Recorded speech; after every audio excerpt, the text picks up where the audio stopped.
Let me show you one of the easiest mistakes a founder can make. A founder came to us because he wanted to bring multiple investors together to invest in a drone company. His first thought was exactly what most founders would think. Let's just create a fund. On the surface, that sounds completely reasonable, but that's actually where the biggest risk actually started.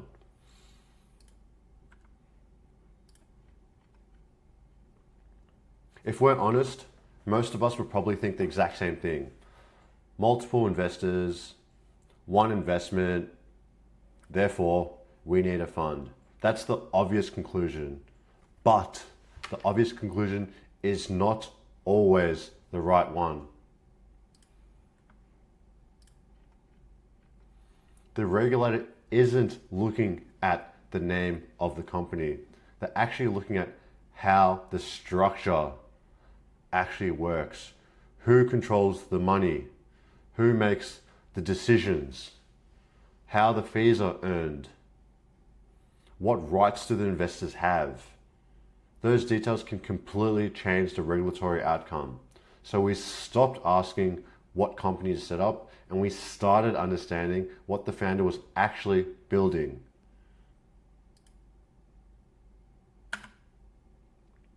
This is where we started.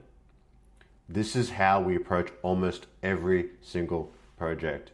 We don't start with documents. We don't start with incorporation. We start with the commercial reality. First, we understand the commercial model. Then we analyze the regulation. Then we design the structure accordingly. Only after that do the documents now make sense. That's why we call it a strategic structure review.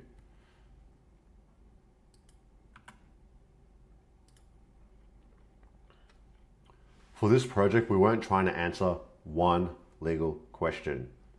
We were trying to answer 4.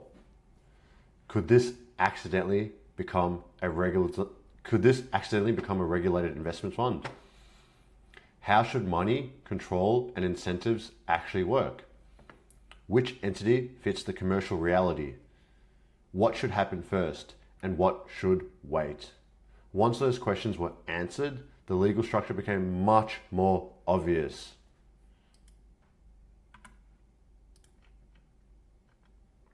The biggest lesson from this project was actually very simple. Do not choose a structure before you understand the problem. The company is the easy part. Understanding what you're actually building, that's where the real work happens. And that's exactly what our team did with our strategic structure review.